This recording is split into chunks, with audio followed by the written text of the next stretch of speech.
யாக பசுனா ஆடு தான். யாக பசுவும் ஆடை வெட்ட போறாங்க. ஆடை வெட்டுறதுக்கு போகும்போது புத்தர் கேட்டாரு, இது எதுக்காக இந்த ஆட்டை வெட்டுறீங்க, இந்த யாகத்தில் போட்டு எதுக்கு வெட்டுறீங்கன்னு கேட்டார். உடனே அந்த யாகத்தை பண்ணி வைக்கிறவர் சொன்னாரு, இந்த ஆடை இதுல வெட்டி போட்டா சொர்க்கத்துக்கு போவோம் அப்படின்னு. அடுத்த கேள்வி கேட்டாரு, அப்படி போறதா இருந்தா உங்களை கூட வெட்டி போட்டுடலாமே, இப்ப ஈஸியா நீங்க சொர்க்கத்துக்கு போயிடலாமே, எதுக்கு இவ்வளவு கஷ்டப்படணும் அனாவசியமா? உங்களை போடுறதுக்கு முன்னாடி இதெல்லாம் ஏற்பாடு பண்ணி வச்சிருக்காரு மகாராஜா, அவரை வெட்டி போடலாம், அவர் பொண்டாட்டியை வெட்டி போடலாம், எல்லாருமா சொர்க்கத்துக்கு ஈஸியா போலாமே, எதுக்கு ஒரு ஆட்டை வெட்டி போட்டு அதை சொர்க்கத்துக்கு அனுப்புறீங்க? ஆட்டுக்கு சொர்க்கத்துல புல்லு கிடைக்காது, ஆனா உங்களுக்கு தான் அங்க வேலை இருக்குது, அதனால யாருல இருந்து ஆரம்பிக்கலாம்னு கேட்டார். முதல்ல யாரை வெட்ட ஆரம்பிக்கலாம்? உலகில் மற்றைய உயிரினங்களுக்கு இல்லாத ஒரு பெருமை, வாழ்க்கையில் சிந்திப்பதன் மூலம் தன்னுடைய அறிவை சேமித்து வைத்துக் கொள்ளக்கூடிய வல்லமை மனித குலத்துக்கு கிடைத்திருக்கிற பெரிய வரம். இப்போ ஒரு சின்ன உதாரணம் சொல்றேன், ரொம்ப எளிமையான ஒரு உதாரணம் சொல்றேன். ஒருவருடைய ஏழை தொழிலாளி ஒரு மில்லில் வேலை பார்க்கிறார். அவருக்கு வாகன வசதி கிடையாது, பழைய காலம், கழுதையில் தான் அவர் வாங்கி கழுதையில் தான் போகணும், அப்படி ஒரு காலம். அந்த கழுதையில் அவர் புறப்பட்டு போய் வேலைக்கு போய் வீட்டுக்கு திரும்பி வரும்போது லேட் ஆயிடுது. அதுக்கு முன்னாடி அவர் நடந்து போயிட்டு வந்ததால் ரொம்ப லேட் ஆகுதுன்னு சொல்லி தான் ஒரு கழுதையை வாங்கினார். கொஞ்சம் சீக்கிரமாக வீட்டுக்கு வரலாம் அப்படிங்கிற ஐடியாவோட கழுதையை வாங்கினார். ஆனால் என்ன நடந்து போச்சு அப்படின்னு கேட்டால், இவர் ஆஃபீஸ் விட்டு வரத்துக்குள்ள கழுதை முதல்ல கிளம்பி வீட்டுக்கு வந்துடும். அவருடைய மனைவி கேட்டாங்க, நீங்கள் சீக்கிரமாக வரணுங்கிறதுக்காக தானே ஒரு கழுதையை ஏற்பாடு பண்ணோம், அப்படி நீங்கள் டயத்துக்கு வர்றதில்லையே அப்படின்னு அவர் கேட்டார். இவர் கழுதையை எப்படி ட்ரெயின் பண்ணியிருந்தார் அப்படின்னு கேட்டால், அந்த ஆஃபீஸில் சங்கு ஊதின உடனே ஆஃபீஸ் முடிஞ்சு எல்லாரும் வெளியே வருவாங்க, அதில் மேலே ஏறி இவர் உட்காந்து வந்துடுவார்னு அந்த கழுதை தானாக கண்டிஷன் பண்ணிச்சு. நாய் விலங்கு இது எல்லாமே அதுவாக ஒரு பழக்கத்துக்கு வரும். ஒரு மணி அடித்து சோறு போட்டிங்கன்னா மணி அடித்தா சோறு கிடைக்கும்னு பார்க்கும். இதுக்கு பேர் சைக்கலாஜிக்கலாக அதுக்கு என்ன பேர்னா கண்டிஷனிங், மைண்ட் கண்டிஷனிங் அப்படின்னு பேர். அந்த ஆலை சங்கு ஊதின உடனே எல்லாரும் வருவாங்க, நம்ம முதலாளி வருவார், ஏறி உட்காந்து வந்துடுவோம் அப்படின்ற கணக்கில். ஆனால் அந்த கேட் ரொம்ப சின்னது, வாசல், எல்லாரும் வெளியில், அது வரும்போது வேற எல்லாத்தையும் செக் பண்ணி அனுப்புவாங்க. எப்போவுமே பெரிய லெவலில் இருக்கிறவன் தான் திருடுவான், அவனை விட்டுருவாங்க. இந்த மாதிரி ஆப்டர் இவனை தான் பிடிச்சி வச்சுக்கிட்டு குடைவாங்க. 5 ரூபா திருடினவன் ஆட்டுக்குவான், 5 கோடி திருடினவன் லண்டனில் போய் சௌக்கியமாக உட்காந்துருப்பான். என்ன சொல்லையா சொல்லையான்னு யாரோ வற்புறுத்துறதால சொல்கிறேன், சொல்லையான்னு யாரோ வற்புறுத்துறதால சொல்கிறேன், வேற ஒன்றும் இல்லை. 5 ரூபா திருவண்ணமாக மாட்டிக்குவான். இப்போ இந்த வெளியில் வரும்போது ஒர்க்கர்ஸ் எல்லாம் தடவி பார்த்து, நீ ஏதாவது ஸ்க்ரூ கொண்டு போறியா, நட்டு கொண்டு போறியா, என்னெல்லாமோ இம்சை பண்ணுவாங்கல்ல. இதில் என்ன ஆகி போச்சு, இவன் வரத்துக்குள்ளே அந்த கழுதை பார்க்கும் நம்ம எஜமானர் வரலன்னு வீட்டுக்கு போயிடும். இந்த கழுதை வாங்கினதுக்கு அப்புறமும் அவன் லேட்டாக தான் வீட்டுக்கு வரான். இப்போ அவன் ஒய்ஃபுக்கு எவ்வளவு கோபம் வரும். ஒரு கழுதையை வேற உனக்கு நான் துணைக்கு அனுப்புகிறேன் அவன் சொல்கிறா, அப்பவும் டயத்துக்கு வரணும்னு உனக்கு தெரியலையேன்னு அவன் சொன்னான். நான் புரிய வைக்கிறது பெரிய கஷ்டமாக இருக்குது. எங்கள் ஆலையில் 2 சங்கு ஊதும். முதல் சங்கு ஊதின உடனே நாங்கள்லாம் ரெடி ஆகிக்கணும் வேலையை முடிக்கிறதுக்கு. 2வது சங்கு ஊதும் போது தான் வெளியில் வரணும். இந்த கழுதைக்கு அந்த இழவு புரிய மாட்டேங்குது. முதல் சங்கு ஊதின உடனே பரபரான்னு பார்க்குது, அது பாட்டுக்கு புறப்பட்டு வந்துடுது. நான் என்ன பண்ணுவேன்னா, அவள் ஒரு பதில் சொன்னா பாருங்க, கழுதைக்கு கூட தெரியுது எப்போ வரணும்னு, உனக்கு தெரியலையேன்னு கேட்டார். ஒரு கழுதைக்கு கூட தெரியுது எப்போ வரணும்னு, ஆனால் உனக்கு தெரிய மாட்டேங்குது அப்படின்னா. இப்போ பாருங்க, சம்பவம் நடப்பதை எல்லோரும் ஒரே மாதிரி புரிந்து கொள்வது இல்லை. அவரவர்களுடைய தகுதிக்கு ஏற்பவே புரிந்து கொள்ளுகிறார்கள். இப்போ நீங்க இப்படி யோசிச்சு பாருங்க, இந்த சமூகத்தை ஒழுங்குபடுத்துவதற்கு ரிக்கு, யஜூர், சாம, அதர்வண வேதங்கள் தோன்றின. ஆனால் இவையெல்லாம் தோன்றி மக்களுக்கு வகுத்து கொடுத்தது முழுக்க சரியா இருக்குமானா வேறு சிந்தனை சமூகத்தில் தோன்றுமா? இப்போ நீங்கள் ஒரு கார் வச்சிருக்கிறீங்க, கார் கரெக்டாக உங்களுக்கு எல்லா வகையிலும் இருக்குன்னா இன்னொரு கார் வாங்கணும்னு உடனே தோணுமா? வேற ஒரு கார் வாங்கணும் அப்படின்னு நினைப்பு வந்தாலே என்ன அர்த்தம்னா, இந்த காரை விட இன்னும் அட்வான்ஸாக ஒரு மாடல் வராதா, இன்னும் கொஞ்சம் வசதிகள் கூடாதா, இன்னும் கொஞ்சம் நமக்கு அதில் வேறு சில வசதிகள். சார் இப்போ காரில் பின்னாடி ஃப்ரிட்ஜ் இருக்குது, முன்னாடி வந்து ஓவன் இருக்குது, அடுப்பு வச்சுக்கலாம். கார்லேயே வந்து நீங்கள் காரையே கல்யாணம் பண்ணிக்கலாம். இப்போ காருக்காக பல பேர் கல்யாணம் பண்ணுறான், நான் சொல்கிறது காரையே கல்யாணம் பண்ணிக்கலான்ற வச்சுங்க. அந்த அளவுக்கு அட்வான்ஸ் மாடல் வந்துக்கிட்டே இருக்கு. அதே மாதிரி என்ன ஆகும் அப்படின்னு கேட்டிங்கன்னா, இப்போ ஒரு நூல் வந்துருச்சு அப்படின்னு சொன்னால் அதுக்கப்புறம் இன்னொரு சிந்தனையாளர், இன்னொரு அறிவாளி இந்த உலகத்துக்கு அவசியமே கிடையாது. எப்போ அது பெர்ஃபெக்டாக பயன்படும்னு சொன்னால் இன்னொன்று வரத்துக்கு வாய்ப்பு இல்லை. இப்போ வேதங்களுக்கு அப்புறம் யார் புறட்டா அப்படின்னு கேட்டால் புத்தர் அப்படின்னு ஒருத்தர் புறப்படுறார். இப்போ சில பேர் சொல்றது சரியா தப்பாங்கிறத பற்றி கொஸ்டினே கிடையாது, அவங்கள எதிர்த்து யாரும் பேச முடியாது. அவங்க வர்ற வரைக்கும் ஆவுன்னு பேசிக்கிட்டு இருப்பாங்க. என்ன அப்படின்னா ஒன்றும் இல்லை, ஏன் பர்சனாலிட்டி ஆரா, அவங்களுடைய ஆரா அப்படி, அந்த ஆராவை யாரும் பீட் பண்ண முடியாது. இதெல்லாம் இருக்கு. ஏன்னா அவங்களுடைய பியூரிட்டி, உள்ளத்தில் இருக்கிற அந்த ஒளி, உள்ளத்தில் ஒளி உண்டானால் வாக்கினிலே ஒளி உண்டாகும் நான் பாரதி. அது மாதிரியான ஒரு ஆரா, ஒரு பர்சனாலிட்டி புத்தர் எழுதுறான். புத்தர் ஒரு ஊர்லேருந்து நடந்து அடுத்த ஊருக்கு போறாருன்னா 6 மைலுக்கு அவருடைய ஆரா போகுங்கிறான். புத்தருடைய அந்த ரேடியேஷன், புத்தர் ஒரு ஊர்லேருந்து புறப்பட்டு அடுத்த ஊருக்கு போறாரு அப்படின்னா 6 மைலுக்கு அவருடைய ரேடியேஷன் போகும் அப்படிங்கிறா. நீங்க நம்புறது கஷ்டம். டாக்டர் அவ்வை நடராஜன் அப்படின்னு தமிழ் துறையில் பெரிய செக்ரட்டரியா இருந்தார், தமிழ் பல்கலைக்கழக துணைவேந்தராக இருந்தார், எங்களுக்கு முன்னாடி பேச்சாளராக இருந்து எங்களெல்லாம் வழிகாட்டினவர் டாக்டர் அவ்வை நடராஜன். அவர் ஜப்பான் போனார். ஜப்பானுக்கு போன இடத்துல புத்தருடைய கோயிலுக்கு கூட்டிட்டு போறாங்க ஒரு டிரான்ஸ்லேட்டர். அவருடைய இங்கிலீஷ் தமிழை ஜப்பானிய மொழியில் டிரான்ஸ்லேட் பண்றதுக்காக கவர்மெண்ட் ஒரு டிரான்ஸ்லேட்டர் கொடுத்துருக்குறாங்க. அந்த டிரான்ஸ்லேட்டர் அவர் எங்க இடத்த பார்க்கணும் அப்படின்னு கேட்டு புத்தருடைய கோயிலை பார்க்கணும், அந்த ஊர்லயே பெரிய புத்தர் கோயிலுக்கு போகணும்னு அந்த அம்மா கூட்டிட்டு போறாங்க அவரை. நீங்க நம்புறது கஷ்டம். எப்படின்னு கேட்டா புத்தருடைய அந்த கோயில் முழுக்க தங்க காசு அரைஞ்சு கிடக்குது. தங்கம், வைரம், அந்த நாட்டோட காஸ்ட்லியான அந்த நாணயங்கள் அதெல்லாம் கீழே அப்படி அப்படியே கிடக்குது, எல்லா இடத்துலையும் கிடக்குது.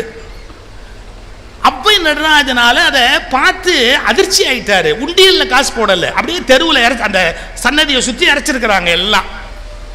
அவர் நம்ம இந்தியாவிலேருந்து போயிருக்காரா? காசு இறஞ்சு கிடக்குதா? மனசு உடனே அமைதி இழந்துருமா? உடனே அந்த பொண்ணுகிட்ட கேட்டாரு, எம்மா எவ்வளவு எவ்வளவு பெரிய காசு தங்கம் எல்லாத்தையும் இப்படி இறச்சி போட்டிருக்காங்க, புத்தருக்கு முன்னாடி எல்லாம் இப்படி கொட்டி போட்டு வச்சிருக்கிறாங்க, இதை யாரும் திருட மாட்டாங்களான்னு கேட்டார். இது யாரும் திருட மாட்டாங்களா? ஏன்னா சிசிடிவி கேமராலாம் இல்லைங்க. சிசிடிவி கேமராவிலேயே கர்ச்சீஃபை போட்டு மூடிட்டு நம்மால் அமுக்குறான். இன்னும் சிசிடிவி கேமராவையே திருடிக்கிட்டு போடுறான். அவர் கேட்கிறாரு ஒரு நார்மலான கொஸ்டின், ஏமா இங்க ஒண்ணுமே இல்லை, வாட்ச் பண்ண ஆள் இல்லை, இவ்வளவு பணம் இங்க இறஞ்சு கிடக்குது, தங்கமும் வெள்ளியுமா, அது எப்படிமா யாரும் திருட மாட்டாங்களான்னு கேட்டாங்க. சார் நீங்க நம்புனா நம்புங்க, நம்பாட்டி போங்க. அந்த ஜப்பானிய பொண்ணு ஒரு கோபத்தோட திரும்பி அவ்வை நடராஜனை பார்த்து ஒரு கேள்வி கேட்டா, அது சரி புத்தருடைய சன்னதியில வந்து திருட்ட பற்றிய சிந்தனை உனக்கு எப்படி வந்ததுன்னு கேட்ட. திருடுறது அப்படிங்கிற எண்ணம் இந்த புத்தருடைய சன்னதியில வந்து உனக்கு எப்படி வந்தது? ஒரு கெட்ட எண்ணமே உனக்கு வந்திருக்க கூடாது, உனக்கு டிரான்ஸ்லேட்டரா என்னால இருக்க முடியாதுன்னு கோச்சிட்டு போயிட்டார். இது அவ்வை தான் எனக்கு சொன்னாரு. எப்பவுமே நான் போனவங்கள தான் கோட் பண்ணுவேன். வேணும்னா நீங்க அங்க போய் கேட்டுவாங்க, இதெல்லாம் உண்மையா பொய்யான்னா நீங்க போய் கேட்டுவாங்க. நான் இப்போதைக்கு போறதா இல்ல, நான் பொய் சொல்ல மாட்டேன். ஆனா அது அதை விட முக்கியமான விஷயம். அவ்வை சொன்னார், அப்பா தம்பி என்ன என்னமோ பண்ண மாதிரி ஆகி போச்சுப்பா. அவ கேட்ட கேள்வி, இந்த இடத்துல வந்து திருட்ட பத்திய எண்ணம் உனக்கு எப்படி வந்தது? புத்தருடைய சன்னதிக்கு முன்னாடி வரலாமா அப்படின்னு கேட்டா என்ன அர்த்தம்? புத்தருடைய பர்சனாலிட்டி அப்படிங்கிறது எப்படின்னு கேட்டா நல்லெண்ணங்கள், மறந்தும் பிழையான எண்ணங்கள் கிடையாது. ஆறா, அதுதான் சொன்னா 6 மைலுக்கு புத்தருடைய ஆறா. ஓஷோ எழுதுறார், உலகத்தில் எவனையுமே நம்பி ஒத்துக்காத ஆளு ஓஷோ. அவர் சொல்றாரு 6 மைல்ஸ் அவருடைய ரேடியஸுக்கு அப்படி போகும் புத்தருடைய ஆறா. யாரு சண்டை போடுறவனும் அப்படியே நிறுத்திடுவான், அவன் பாட்டி சண்டையை நிறுத்திடுவான். அவரை எதிர்த்து எவனும் பேசவே முடியாது. ஸோ புத்தர் வந்து அப்படியே வேதத்தை எடுத்து பாருங்க, அதுல சொன்ன எத்தனையோ யாகம் யஜ்ஞம் இது எல்லாத்தையும் அப்படியே எடுத்தாரு, தூக்கி அந்த அப்படியே போட்டு. யாகம் நடக்குது, யாகத்துல பசு, அந்த யாக பசுனா ஆடுதான், யாக பசுவும் ஆடை வெட்ட போறாங்க. ஆடை வெட்டுறதுக்கு போகும்போது புத்தர் கேட்டாரு, இது எதுக்காக இந்த ஆட்டை வெட்டுறீங்க, இந்த யாகத்துல போட்டு எதுக்கு வெட்டுறீங்கன்னு கேட்டார்.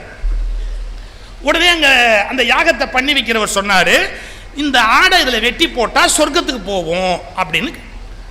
அடுத்த கேள்வி கேட்டாரு, அப்படி போறதா இருந்தா உங்களை கூட வெட்டி போட்டுடலாமே, அப்ப ஈஸியா நீங்க சொர்க்கத்துக்கு போயிடலாமே, எதுக்கு இவ்வளவு கஷ்டப்படணும் அனாவசியமா?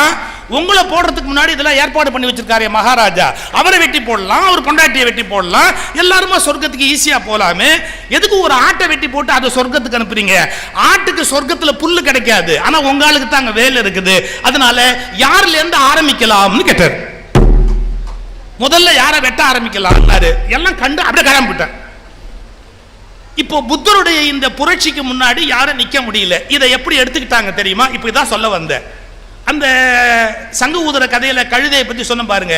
இப்ப எப்படி எடுத்துக்கிட்டாங்க தெரியுங்களா? புத்தர் வேதத்தை எதிர்த்தார் அப்படின்னு ரெக்கார்ட் பண்ணிட்டாங்க. வேதத்தின் கருத்துக்களுக்கு புத்தர் மறுத்துரைப்புகளை முன்வைத்தார், நாஸ்திக கருத்துக்களை முன்வைத்தார், வேதத்துக்கு எதிரான கருத்துக்களை முன்வைத்தார். நல்ல கூர்ந்து கவனிக்கணும் நீங்க.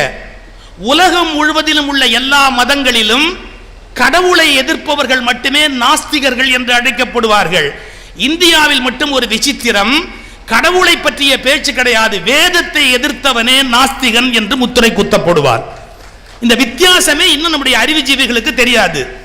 இப்ப மற்றைய நாடுகள்ல இப்போ பைபிள் இருக்கு, நீங்க அந்த கடவுள்ங்கிற கான்செப்டை எதிர்த்தீங்கன்னா எத்திஸ்ட் அப்படிம்பா. இப்ப அதே மாதிரி இஸ்லாம் இருக்கு, அதுல சொல்லப்பட்ட அல்லாஹ்ங்கிற கடவுள்ங்கிற கான்செப்டை எதிர்த்தா உங்களை எத்திஸ்ட் அப்படிம்பாங்க. இந்தியாவில கடவுளை எதிர்த்தா எத்திஸ்ட் இல்ல, வேதத்தை எதிர்த்தா எத்திஸ்ட். ஏன்? நாம தான் 400 கடவுள் வச்சிருக்கிறோமே, ஏற்கனவே ஒண்ணு எதிர்த்துக்கிட்டே இங்க எக்ஸிஸ்ட் ஆகிருக்குல்ல, அதனால இந்த நாட்டில் கடவுளை எதிர்க்கிறது நாத்திகம் அல்ல, வேதத்தை எதிர்ப்பது நாத்திகம். You must know the difference. இப்போ புத்தர் வந்தாரு, வந்து அத்தனையும் தூக்கி அப்படி புரட்டி அந்தாண்ட தூக்கி போட்டார், யாக யஜ்ஞங்களை நிறுத்திட்டாரு, இதெல்லாம் பலி கொடுக்க கூடாது அப்படின்னாரு, எளிய முறையில் போனாரு, சம்பந்தமில்லாத விஷயங்களை பத்தி தலையிடுறது இல்லைன்னு முடிவு பண்ணார். ஒரு உதாரணம் சொல்றேன் பாருங்க. புத்தர் என்ன பண்ணாரு, அவர்கிட்ட ஒருத்த வந்தான், வந்து கேட்குறான், இது மாதிரி எங்கள் அப்பா செத்துப்பிட்டான்னா. அவங்க அப்பா பண்ண நன்மையிலேயே முதல் நன்மை அதுதான். சில பேர் அப்படி தான் இருப்பான், அவன் இருக்கிற வரைக்கும் ஒன்றும் பிரயோஜனம் இருக்காது, உலகத்தை விட்டு போனான்னா அது ஒரு பெரிய நன்மையாக இருக்கும் இல்லையா? அவன் போயிட்டான். அந்த பையனுக்கு என்ன ஆசை, செத்து போன அப்பா அப்படி ஒன்றும் பெரிய தர்மமோ நல்லதோ பண்ணவே இல்லை. ஆனால் நமக்கெல்லாம் ஒரு எண்ணம் உண்டு, நாம் தர்மம் பண்ண மாட்டோம், பொய் பேசுவோம், அதர்மம் பண்ணுவோம், அக்கிரமம் பண்ணுவோம், ஆனால் சொர்க்கத்துக்கு போகணும். ஏன்னா சொர்க்கத்தில் ரம்ப, மேனக, திலோத்தம இல்லையா, நம்ம தனிஷ்கா, நக்மா இவங்களெல்லாம் விட பிரமாதமான ஆள்லாம் அங்கே இருப்பாங்க. அதுக்கப்புறம் புதுசாக பேர் வந்திருக்கலாம், என் வயசுக்கு அதான் ஞாபகத்துக்கு இருக்கும் இல்லையா? சொர்க்கத்தில் ரம்ப, மேனக, திலோத்தம இதெல்லாம் நம்பாளுக்கு. அதாவது பாருங்க, இந்த பூமியில புலநடக்கத்தோட இருக்கணுமா, புலநடக்கத்தோட இருந்தவனுக்கு பரிசு சொர்க்கத்தில் ஊர்வசியா. மேலே போனால் எல்லாம் பாலாரும் தேனாரும் பாயுமா, பிரமாதமா இருக்குமா. சக்கரவியாதி உள்ளவங்க கூட அஸ்வின் மைசூர் பாக்கு சாப்பிடலாம் ஆச்சுங்களா, கணக்கு இருக்குதா? ஸோ சொர்க்கத்துக்கு போகணுங்கிற ஆசையில் என்ன பண்ணா, கூப்பிட்டான். யாரை கூப்பிட்டான்? ஒருத்தரை கூப்பிட்டான், எங்கள் அப்பாவை சொர்க்கத்துக்கு அனுப்பணும், நீங்கள் தான் அனுப்பி வைக்கணும். ஏன்னா இப்போ கேட் பாஸ் சில பேர்த்து தானே இருக்கு, சொர்க்கத்துக்குலாம் அனுப்பணும்னா எல்லாருக்கும் போக முடியாது, கேட் பாஸ் எல்லாத்தையும் கிடையாது, சில பேர்த்த மட்டும்தான் அந்த கேட் பாஸ் இருக்கும். அவங்க அந்த கேட் பாஸை இஷ்யூ பண்ணாதான் மேலே போக முடியும். அவரை போய் கேட்டான், என்னங்க பண்ணணும்னு. அவர் சொன்னார், தங்கத்தில் ஒரு பசு பண்ணி எனக்கு கொடுத்துடு, தானமாக கொடுத்துடு, நீ கொடுத்துட்டேன்னா நான் அதை வாங்கிக்குவேன், வாங்கிட்டு உங்கள் அப்பாவை சொர்க்கத்துக்கு போ அப்படின்னு நான் அனுப்பிச்சுடுவேன், கொடுத்துடுறியான்னு. கொடுத்துட்டான். தங்கத்தில் ஒரு பசு பண்ணி தானமாக கொடுத்துட்டு எங்கள் அப்பாவை சொர்க்கத்துக்கு அனுப்புனான். உடனே அவர் ஜெபம் பண்ணார், சொர்க்கத்துக்கு போ, சொர்க்கத்துக்கு போ அப்படிலாம் சொன்னார். அதுக்கு அப்புறம் இவன் ஒன்று சொன்னான், இப்படி பண்ணால் கூட எங்கள் அப்பா போகமாட்டான். ஏண்டா போகமாட்டான்னா, அவன் அவ்வளவு அட்டூழியம் பண்ணியிருக்கான். யார்? இவங்க அப்பனை பற்றி. அவன் வாங்கின வட்டி அவனும் வாங்க முடியாது, அவன் கெடுத்த அளவு பெண்களை யாரும் கெடுக்க முடியாது. அவன் பண்ண அயோக்கியத்தன அளவுக்கு தீ வச்ச அளவுக்கு வேற யாரும் தீ வைக்க முடியாது. அவன் பல பேர் வாழ்க்கையை கெடுத்த மாதிரி யாரும் கெடுக்க முடியாது. அதனால எங்க அப்பன் சொர்க்கத்துக்கு போறதுக்கு சான்ஸ் இல்லை. நான் தங்கத்துல பசு கொடுத்துட்டா கூட எனக்கு நம்ப முடியல, அவர் போயிருப்பாரான்னு தெரியல. யாரை பிடிச்சா போலாம்னு பார்த்தா ரொம்ப பிரமாதமா புத்தர் உட்கார்ந்து இருந்தாரு, ஒளியோட பெரிய மனுஷன். எல்லாரும் போய் கும்பிட்ட உடனே அவன் காலில் போய் விழுந்து கும்பிட்டு எனக்கு ஒரே ஒரு உதவி பண்ணுங்க. என்னன்னு, எங்க அப்பா செத்து போட்டாரு, அவர் எப்படியாவது மேல அனுப்பணும், நீங்க பார்த்து அவரை சொர்க்கத்துக்கு அனுப்பி வைங்க. நீ என்னென்ன முயற்சி பண்ண? நான் ஏற்கனவே நான் பிரேயர் பண்ணேன், அப்புறம் கோல்டுல பசு வாங்கி கொடுத்தேன், அவர் மூலமா பண்ணேன், இது பண்ண அத்தை பண்ண இத்த பண்ணேன். ஆனாலும் எனக்கு தெளிவா தெரியும் எங்க அப்பா போக மாட்டான், அவன் அவ்வளவு பாவம் பண்ணியிருக்கான். அப்படியா, சரி இப்ப நான் சொல்றதை கேட்டுக்கோ. என்ன, ஒரு 2 மண்பானை வாங்கிட்டு வான்னார். உடனே 2 மண்பானை வாங்கிட்டு வந்தான். ஒன்னுல கருங்கல் ஜல்லியை போடுன்னார், கருங்கல் ஜல்லியை போட்டான். ஒன்னுல வெண்ணையை பந்தா உருட்டி உள்ள போடு அப்படின்னார், போட்டான். அவன் நினச்சிக்கிட்டான் இதெல்லாம் ஒரு சடங்கு போல் இருக்குது, நிறைய சடங்கு இவரும் சொல்லுவார் போட்டிருக்கு, இந்த சாமியாரும் சடங்குலாம் சொல்றாருன்ட்டு ஒரு பானை எடுத்தான், வெண்ணையை போட்டான், ஒரு பானை எடுத்தான், கருங்கல் ஜல்லியை போட்டான். இதை 2ஐயும் தூக்கி குளத்துல போடு அப்படின்னார். எதிரில் இருந்த குளத்துல போட்டான். பெரிய மூங்கில் கம்பு எடுத்துக்கோ அப்படின்னா பெரிய மூங்கில் கம்பு எடுத்துக்கிட்டா. இப்போ நீ என்ன பண்ற, அந்த கருங்கல் ஜல்லி பானையை அடிக்கிற, அப்புறமா வெண்ணெய் பானையை அடிக்கிற, அடிச்சுட்டு ஒரு ஜபம் பண்ற, நான் சொல்ற ஜபத்தை பண்ற. என்ன, வெண்ணையே கீழே போ, வெண்ணையே கீழே போ, வெண்ணையே கீழே போ, கருங்கல்லே மேலே வா, கருங்கல்லே மேலே வா, கருங்கல்லே மேலே வா அப்படின்னு உட்காந்து ஜபம் பண்ணுன்னார். அவன் கம்பை கீழே வச்சுட்டு புத்தரை பார்த்தான். லூசாயா நீ, உன்னை என்னமோ பெரிய அறிவாளின்னு நினைச்சு உங்ககிட்ட வந்து யோசனை கேட்டா, அறிவு இருக்காயா உனக்கு? வெண்ணெய் எப்போவாது கீழே போகுமாயா? கருங்கல் எப்போவாது தண்ணியில மேல வருமா? ஏண்டா இது தெரிஞ்ச உனக்கு கேடு கட்ட உங்க அப்ப மேல போக மாட்டாங்கிறது மட்டும் ஏன்டா தெரியல? ஊரையே அடிச்சு ஒலையில போட்ட அயோக்கியம் உங்க அப்ப. அவன் எவ்வளவு தானம் பண்ணி என்ன புண்ணியம் பண்ணாலும், அடுத்தவன் என்னதான் உட்கார்ந்து யாகம் பண்ணாலும் உங்க அப்பன் போக மாட்டாங்கிற அறிவு ஏன்டா வரல?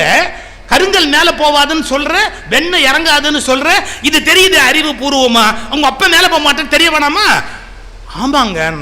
அப்ப நீ மேல போகணும்னா நீ ஒழுக்கம் உள்ளவனா மாறணும், நீ தர்மம் உள்ளவனா மாறணும், நீ நேர்மை உள்ளவனா மாறணும். நல்ல கவனிச்சுக்கங்க, இரவல் நபர்கள் உதவியால் நீங்கள் வாழ்க்கையில் மேன்மையான நிலை அடைய முடியாது. உங்களை நீங்களே உயர்த்தினால் மட்டும்தான் நீங்கள் உயர்ந்த நிலை அடைய முடியும். ஆனால் நீங்கள் உயர்ந்த நிலைக்கு வரக்கூடாது என்றே நினைப்பவர்கள் உலகத்தில் இருக்கிறார்கள்.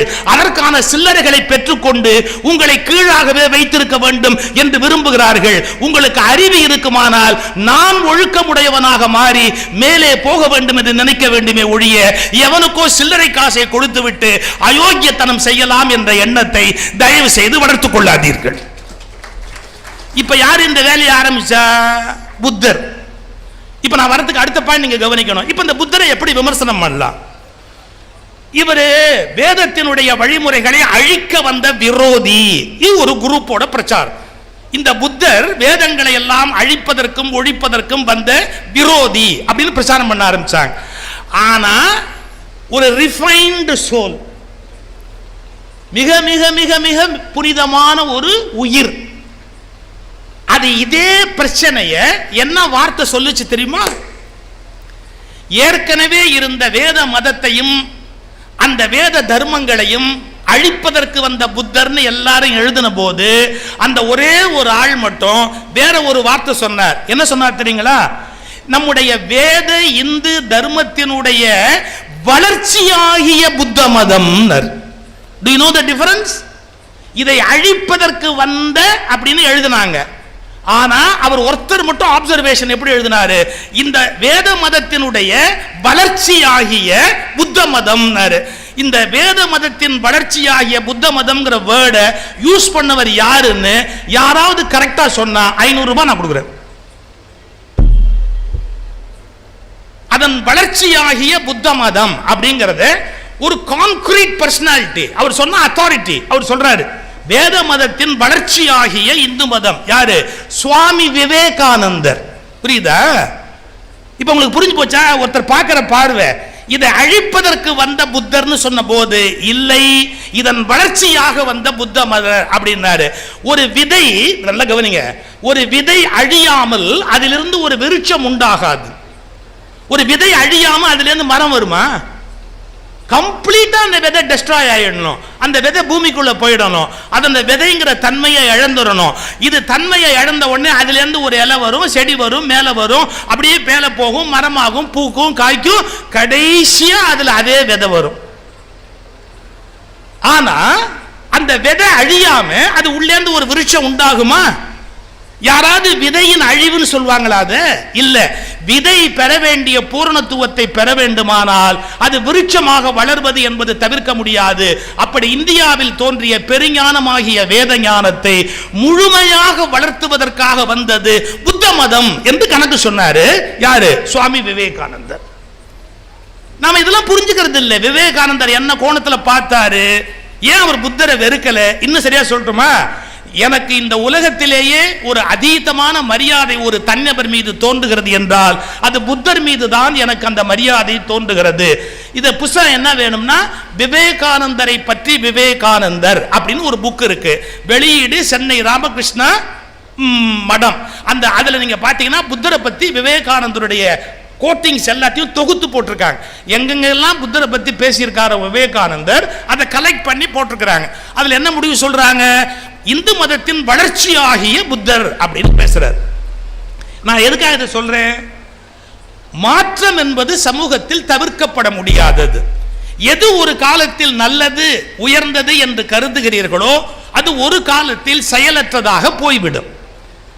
கோடிக்கணக்கான நம்பிக்கைகளை வளர்த்து கொண்டே போனால் ஒரு சமூகம் என்பது அடைய வேண்டிய இலக்கை நோக்கி பயணிக்க முடியாமல் போய்விடும். அப்போ ஒரு உண்மையை தேடுகிற போது, உண்மையை உண்மையாக தேடுகிற போது உங்கள் சிந்தனை போக்கு வேறாக இருப்பது தவிர்க்க முடியாதது. சார், உண்மையாகவே வேத காலத்தில் இது ஒரு புத்தகம் சார், ரிக்வேத சமூகம் அப்படின்னு சுந்தர சோழன் ஒருத்தர் எழுதியிருக்கிறார். கிட்டத்தட்ட அதை அப்படியே எடுத்து சாறு புழிஞ்சு என்ன நடந்தது அப்படின்னு. வேத காலத்தில் பெரிதாக கொண்டாடப்பட்ட கடவுள் இந்திரன். ஏன்னா அது போர்க்காலம், ஒருத்தர் அடிச்சு வளர வேண்டிய ஒரு காலம். அதனால வலிமையை ஏற்படுத்துவதற்காக இந்திரனை ஸ்லாகித்து நிறைய ரிக்கு, அதுக்கு ஏன் ரிக்குன்னு பேர்னா அந்த பாட்டு அந்த அமைப்பு இருக்கு, அதுக்கு ரிக்குன்னு பேர். அந்த ரிக்குகள் நிறைய உடையது ரிக்வேதம்னு பேர். அதுல வலிமை வாய்ந்தவனாக இந்திரன் கொண்டாடப்படுகிறார். பசுக்களை கொடு, எனக்கு மழையை கொடு, எனக்கு செல்வத்தை கொடு, நல்ல சந்தானத்தை கொடு, இப்படி எல்லாம் வேண்டுகிற வேண்டுதல்களை அடிப்படையாக கொண்டு இந்திரன், வருணன், வாயு, இது மாதிரி இதெல்லாம் தீசிஸ்ல தான் நீங்க படிக்க முடியும். நான் ஒரு மேடையில் சொல்ல முடியாது, போர் அடிக்கும். எடுத்து படிச்சு பார்த்தோம்னா வேத காலத்தில் பேசப்பட்ட கடவுட் கொள்கை என்பது என்ன அப்படிங்கிறத நம்ம புரிஞ்சுக்கலாம். அது ஒரு பக்கம் அப்படியே இருக்கட்டும். ஆனா இதுல இருந்து நாம வளரணும்னா ஒரு விஷயத்தை கண்டுபிடிக்கணும். அப்பதான் உபநிஷதங்கள் தோன்றுகின்றன. எப்படின்னு கேட்டா, இது என்ன ஒண்ணுக்கு ஒண்ணு கான்ட்ரோவர்சியா இருக்கு. அத தீசிஸ், ஆன்டி தீசிஸ், சிந்தசிஸ். தீசிஸ்னா ஒரு கோட்பாடு, அதுக்கு எதிர்கருத்து ஒன்று உண்டாகும். That is called anti thesis. Thesis ஒரு கொள்கை முன்வைப்பார்கள், அதை எதிர்த்து ஒருத்தர் ஒரு கொள்கையை வைப்பார், ஆன்டி தீசிஸ். அப்புறம் ரெண்டையும் இணைச்சு ஒரு காலத்தை கண்டுபிடிப்பாங்க, தட் இஸ் கால்ட் சிந்தசிஸ். ரெண்டுக்கும் இடையில என்ன பொருந்தி போகுது அப்படிங்கிறத கண்டுபிடிக்கிறது சிந்தசிஸ். அதுதான் ஞானத்தினுடைய அடையாளம். அப்படி வேத காலத்தில் இருக்கிற முரண்பாடுகளை எல்லாம் எடுத்து ஆராய்ஞ்சு உபநிஷதங்கள் அப்படின்னு ஒன்று கொண்டு வராங்க. எப்பா வெவ்வேறு கடவுளா சொன்னா கூட எல்லாம் ஒண்ணுதான்ப்பா, எல்லாத்துக்கும் மூலம் ஒன்னா தான் இருக்கணும். நம்ம பஞ்சபூதங்களையும் பெருசா நினைச்சோம், இந்த பஞ்சபூதங்களுக்கு மூளை எல்லாம் மூலமா ஒன்னே ஒன்று தான் இருக்க முடியும், அது பிரம்மமா இருக்கணும் அப்படிங்கிற ஒரு மெச்சூரிட்டி, ஒரு டெவலப்மெண்ட், ஒரு எவல்யூஷன் உள்ள ஏற்படுது. இப்ப இதை நாம உள்ளபூர்வமா நாம புரிந்து கொள்ள தொடங்கணும்னு வச்சுக்கோங்க, அதை தெளிவா நாமளே கத்துக்கிட்டோம் அப்படின்னு வச்சுக்கோங்க, நம்ம எவ்வளவு பெரிய வளர்ச்சியை நோக்கி போகலாம். இன்னொரு ஒரு சின்ன உதாரணம் சொல்றேன். ரெண்டு பேர் விவசாயி, நீ போற போக்கு பார்த்தா விவசாயியே ரெண்டு பேர் தான் இருப்பாங்க. ரெண்டு பேர் விவசாயி காலையில் வயலுக்கு போறாங்க, அதிகாலையில் வயலுக்கு போய் வேலை செய்யலான்னு போறாங்க. இது ஒரு இங்கிலீஷ் கதை. ஆனால் ரெண்டு பேரும் போய் வயலில் வேலை செய்யலாம்னா அப்போ இன்னும் அந்த கதிரவன் கூட விழிச்சு மேலே வரல, ஒரு கல், அந்த கருக்கிருட்டு நேரம். இந்த பாருங்க, இப்படி வரப்பு, இந்த பக்கம் இவனுடைய வயல், இந்த பக்கம் அவனுடைய வயல். இவன் கொத்தி வேலை செய்யறான், அவன் கொத்தி அங்க வேலை செய்யறான். கால நேரத்தில் ஒரு பைப்பர், நம்ம ஊர்ல புல்லாங்குழல் வாசிக்கிறவன், தம்புரா வாசிக்கிறவன், அது மாதிரி பைப்பருங்கிறது இங்கிலீஷில் ஒரு பழக்கம். பைப் வாசிக்கிட்டே போவாங்க. ஒரு பைப்பர் பைப் வாசிக்கிட்டே அந்த வரப்பில் நடந்து போகிறான். அப்படியே அந்த பைப்பர் போகிறான். இந்த பக்கம் இருக்கிறவன் அவன் இசையில் மயங்கி அவனை இப்படி பார்த்தான். அந்த பக்கம் இருக்கிறவனும் அவனுடைய இசையில் மயங்கி இப்படி பார்த்தான். ரெண்டு பேரும் ஒரு 15-20 நிமிஷம் அவனுடைய இசையை ரசித்து பார்த்தாங்க. முடிஞ்சிருச்சா? அதுக்கு அப்புறமா அவங்க வேலை பார்த்தாங்க. வேலை முடிஞ்சது. எங்க விவசாயி எல்லாம் வேலை முடிஞ்ச உடனே எங்க போவாங்க? எங்க போவாங்க? தண்ணி அடிக்கிறது. அது வெளிநாட்டிலையும் அப்படிதான். உழைச்சாங்கல்ல, தண்ணி அடிக்கிறதுக்கு போவாங்க.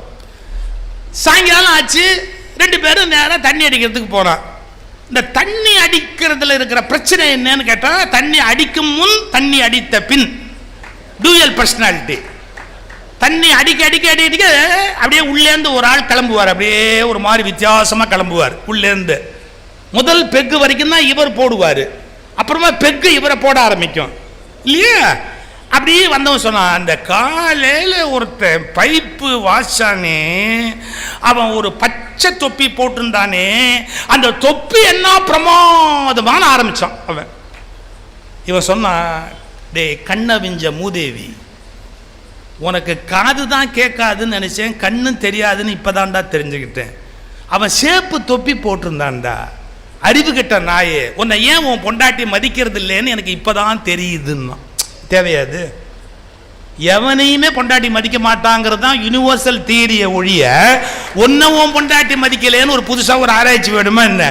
எவன் பொண்டாட்டியுமே புருஷனை மதிக்க மாட்டான். இது ஒன்றும் உலக நேச்சுரல் லா.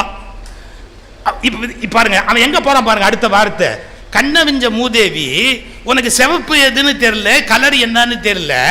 அவன் சிவப்பு தொப்பி போட்டுன்னா உனக்கு கண்ணு தான் தெரியாது, உனக்கு காது தான் கேட்காதுன்னு நினைச்சுக்கிட்டு இருந்தேன். இப்ப கண்ணும் தெரியலன்னு தெரிஞ்சுக்கிட்டேன். இதனால தாண்டா உன் பொண்டாட்டி உன்னை மதிக்க மாட்டேங்கிறான். அடுத்த வார்த்தை, என் பொண்டாட்டி பத்தி பேசினா கொன்னுடுவேன் அப்படின்னா. போட அவ யோகியதை எனக்கு தெரியாதான்னா போச்சு.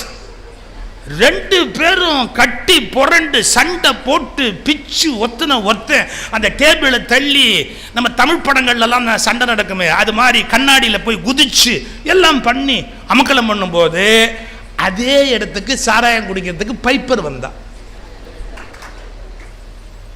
அவனை பார்த்த உடனே இவன் ரெண்டு பேரும் ஷாக் ஆயிட்டான். இவன் தானே காலில் வந்தான். பாப்பா நான் சொன்னது உண்மையா, நீ சொன்னது உண்மையான்னு பார்த்துடலாம் பார் அப்படின்னு. அவன் தொப்பியை கழட்டி இப்படி வச்சான். சார், பாதி பச்சை பெயிண்ட் அடிச்சிருக்கு, பாதி சிவப்பு பெயிண்ட் அடிச்சிருக்கு தொப்பி. இவன் ரெண்டு பேரும் இப்படி பார்த்தா, பச்சை இல்ல சிவப்பு, சிவப்பு இல்ல பச்சை, அய்யோ பாதி பாதி. ரெண்டு பேரும் கட்டி தழுவணும். அண்ணன் தெரியாம நாம ரெண்டு பேரும் சண்டை போட்டோம். இந்த மூதேவியால் தான் நமக்கு பிரச்சனை. யாரு? அவனை. இவனால ஒத்துமையா இருந்த நாம அனாவசியமா சண்டை போட ஆரம்பிச்சோம். இவனை உதைச்சு இந்த இடத்த விட்டு முதல்ல வெளியே துரத்தணும் அப்படின்னு அவன் தொப்பியை புடுங்கி அதை காலில் போட்டு தேய்ன்னு தேய்ச்சு அவனை 4 சாத்து சாத்தி, இந்த தொப்பியால் தாண்டா எங்களுக்குள்ள பிரச்சனை வந்தது, அதை தூக்கி அப்படி விசிறி எரிஞ்சான் பாருங்க. அது நேரா போய் வாசல்ல இருந்து ஒரு தண்ணி தொட்டிக்குள்ள விழுந்தது. இவன் ரெண்டு பேரும் பார்த்தான், அண்ணா இனிமே நமக்குள்ள சண்டை இல்லை, நம்ம தெரியாம சண்டை போட்டோம், வா வாசலுக்கு போலான்னு இந்த தண்ணி தொட்டி வழியா போனா அந்த தொப்பி தண்ணிக்குள்ள விழுந்தது. சிவப்பு கலரும் போயிடுச்சு, பச்சை கலரும் போயிடுச்சு, விளவிளேல்னு இருக்கு. நிறமில்லாத ஒன்றை பச்சை என்று ஒருவன் சண்டையிட்டான், நிறமில்லாத ஒன்றை சிவப்பு என்று ஒருவன் சண்டையிட்டான். அதை நன்றாக விளக்கிய பிறகு அது நிறமற்றது என்பது விளங்கியது. அதுபோல் எதுவும் இல்லாத கடவுளை ஒருவன் தன் மதத்து கடவுள் என்றான், இன்னொருவன் தன் மதத்து கடவுள் என்றான். இந்த மூடர்களுக்கு ஒன்று விளங்கவில்லை, இந்த மதங்களுக்கெல்லாம் அப்பாற்பட்டதுதான் கடவுள் என்பது இந்த அறிவற்ற மூளையற்ற இந்த மனிதர்களுக்கு புரியவே இல்லை. வாழ்நாள் முழுவதும் சண்டை போட்டுக் கொண்டே இருக்கிறார்.